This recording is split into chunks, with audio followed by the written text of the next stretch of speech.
Good morning बच्चों। आज हम आपको बताएंगे अभिक्रिया के कोट के महत्वपूर्ण बिंदु।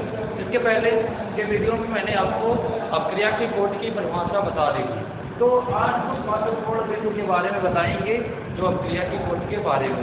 जैसे पहला है जो अभिक्रिया की कोटि है। अभिक्रिया की कोटि जो कई अगर पदों में अगर अभिक्रिया हो रही है तो जो सबसे मंदतम पद होगा उसी के वेग पर अभिक्रिया का कोट निर्धारित करता है। तो सदैव अभिक्रिया की कोटि, जैसे अभिक्रिया की कोटि में जो न्यूनतम पद होता है, जैसे कि जो सबसे न्यूनतम होगा अभिक्रिया का वेग, जिसमें वही पद का जो सांद्रता होगा अभिकारक की, उसी के ऊपर अभिक्रिया की कोटि निर्धारित की जाती है। फिर इसके बाद दूसरा है कि अभिक्रिया का जो कोटि होता है वो प्रयोगात्मक मान होता है। एक क्या होता है, वो प्रयोगात्मक मान होता है, अर्थात यह क्या होगा, प्रयोग पर आधारित होता है।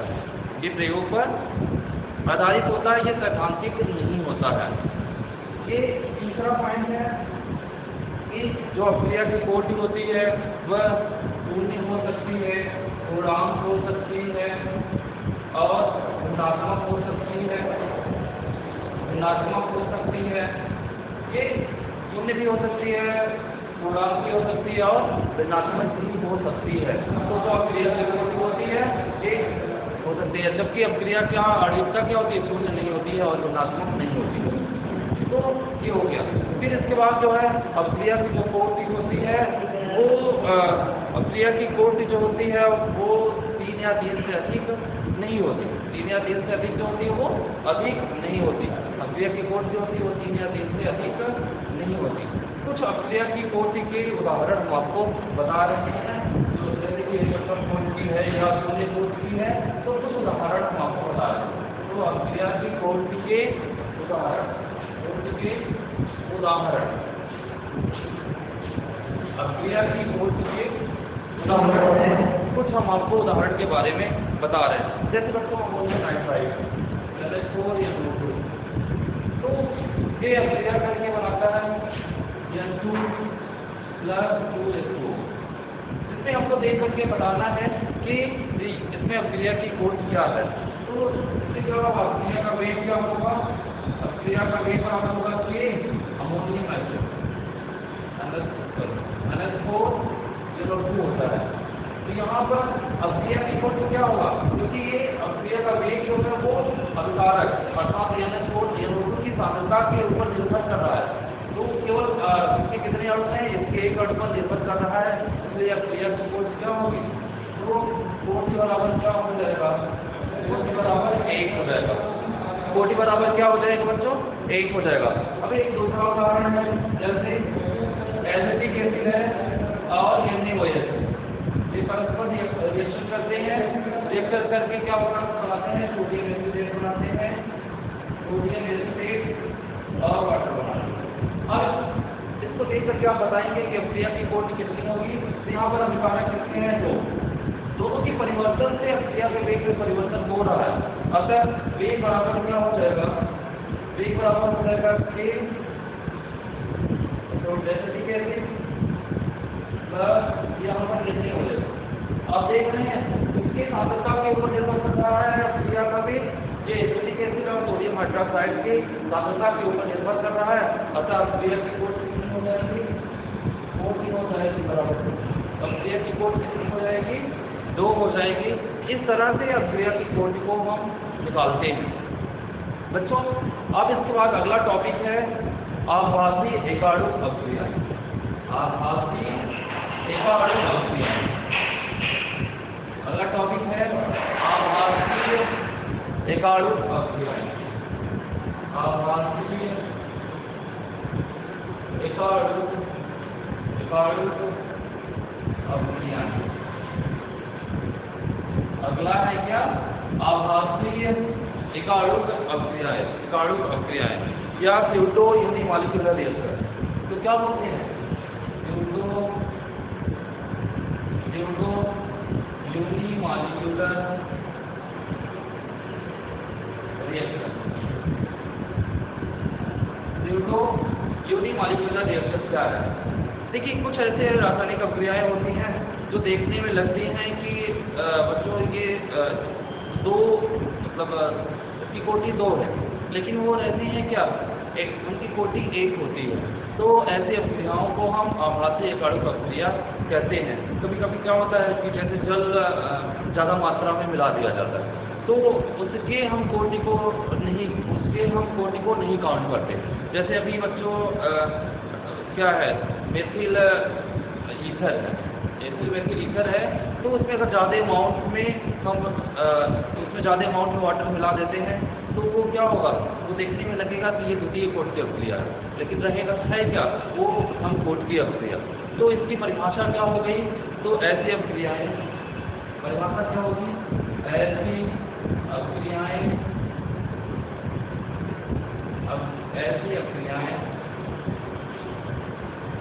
जिनकी अभिक्रिया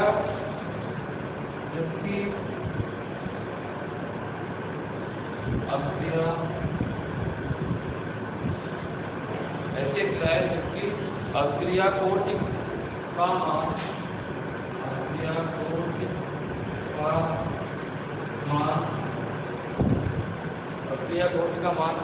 एक तथा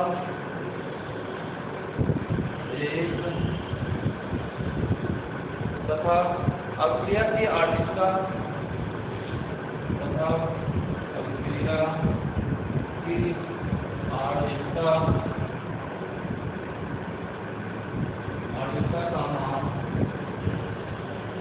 का मान तो होता है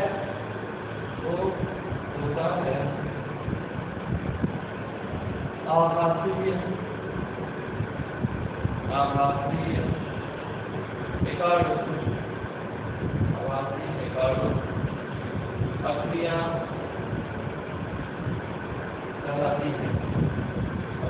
कहलाती है।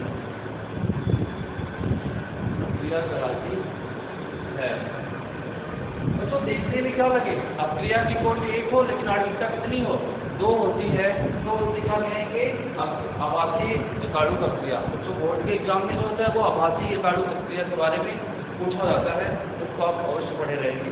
तो यहाँ पर क्या होगा, जैसे उदाहरण क्या होगा, जैसे देश में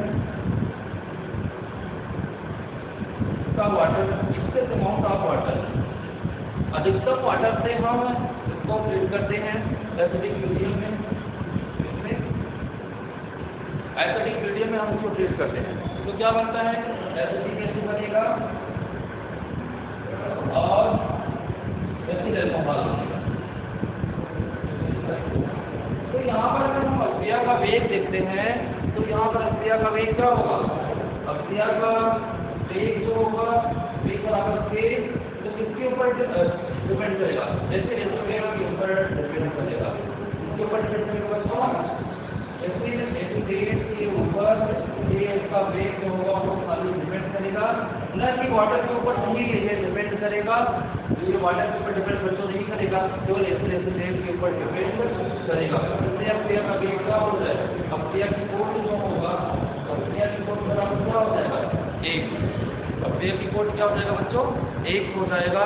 तो इस तरह से हम आभासी एकाणुक अभिक्रिया के बारे में करते हैं। जैसे अभी ग्लूकोज है बच्चों, सुक्रोज है, सुक्रोज में ज़्यादा अमाउंट में अगर जल मिलाते हैं तो ये ग्लूकोज और फ्रक्टोज में टूट जाता है एसिडिक मीडियम में।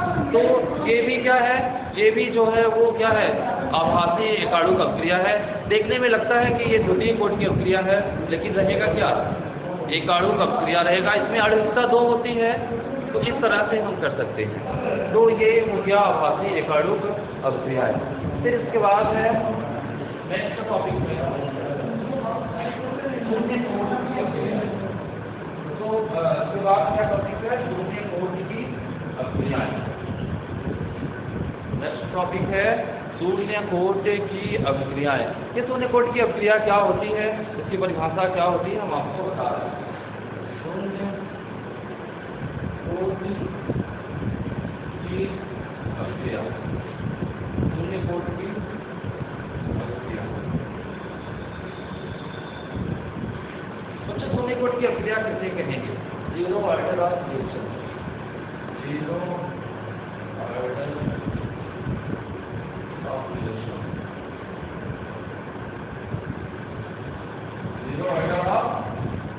किसे कहते हैं? जीरो ऑर्डर ऑफ रिएक्शन, शून्य कोटि की अभिक्रिया किसे कहते हैं? वह अभिक्रिया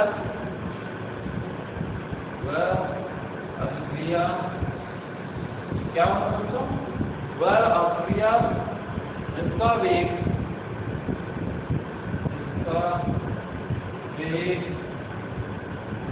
अभिक्रिया जिसका वेग अभिकारक की सांद्रता पर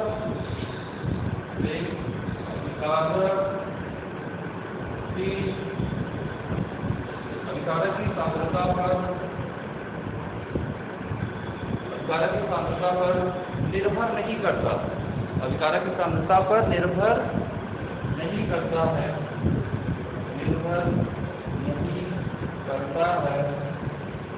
अभिक्रिया की शून्य कोटि की अभिक्रिया कहलाती है। शून्य कोटि की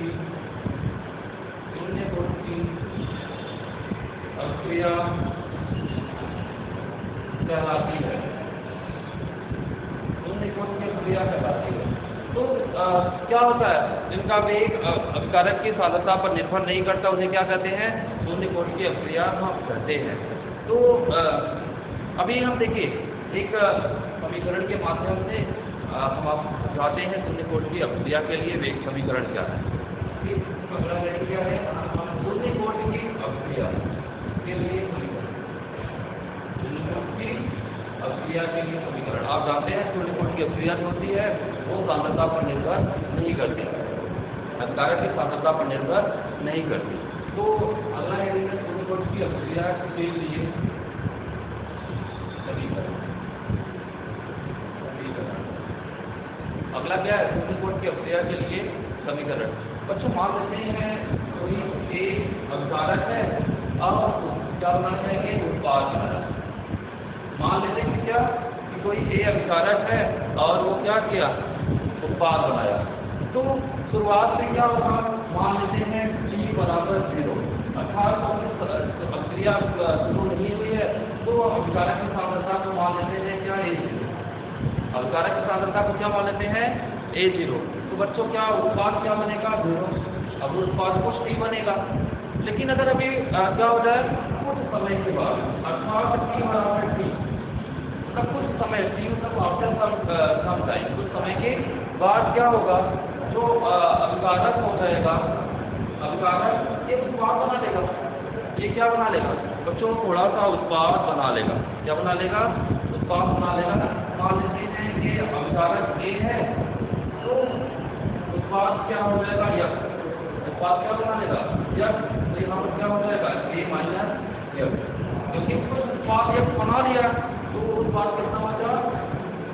अभिकारक कितना बचा? A माइनस यह के अभिकारक बचेगा। कितना बचेगा? A माइनस यह। बच्चों क्या होगा? अभिकारक बचेगा। तब अब इसके लिए क्या हो जाएगा? जैसे कि हम जब अभिक्रिया का वेग अगर ज्ञात करते हैं तो क्या होगा? dx upon dt equal to क्या हो जाएगा? जैसे अभिक्रिया का वेग dx इक्वल टू क्या होगा? dt क्या हो जाएगा? जो k है फिर a माइनस यह, इसका पावर 0 हो जाएगा। इसका पावर क्यों 0 हो जाएगा? क्योंकि अभिकारक की सांद्रता के ऊपर शून्य कोटि की अभिक्रिया निर्भर नहीं करती, इसलिए क्या हो जाएगा? तो dx upon dt equal to क्या हो जाएगा? कि इसका वैल्यू 0 हो जाएगा। क्यों? क्योंकि आप जानते हैं शून्य कोटि की जो अभिक्रिया होती है वो सांद्रता पर निर्भर, अभिकारक की सांद्रता पर निर्भर नहीं करता। तो इसके बाद आगे क्या लिख सकते हैं हम? dx equal to k dt। dx equal to क्या हो जाएगा? k dt हो जाएगा। फिर हम समीकरण फिर बच्चों हम जो इसको समीकरण 1 मान लेते हैं, समीकरण इसको क्या मान लेते हैं? 1 मान लेंगे। अब समीकरण 1 का समाकलन करने पर आगे क्या होगा?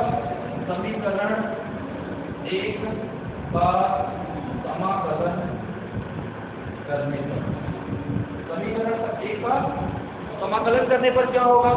तो क्या हो जाएगा? यह equal to KT plus C। यहाँ पर T क्या है? T समाकलन स्थिरांक। T बच्चों क्या है? समाकलन स्थिरांक। अगर मान लेते हैं T बराबर 0 टाइम, T बराबर क्या मान ले? 0 टाइम, तो F बराबर क्या हो जाएगा? 0। F बराबर 0 हो जाएगा। तो क्या हो जाएगा? F इक्वल टू हो जाएगा पर टी इक्वल टू क्या हो रहा है, टी इक्वल टू 0, तो x इक्वल टू 0, इसलिए टी इक्वल टू क्या हो जाएगा, टी इक्वल टू क्या हो जाएगा 0, इसलिए टी इक्वल टू क्या हो जाएगा 0, या हम लिख सकते हैं x इक्वल टू kt, अब x इक्वल टू क्या लिख सकते हैं हम kt, यही क्या है शून्य कोटि की अपक्रिया के लिए वेग समीकरण है। तो बात बस आप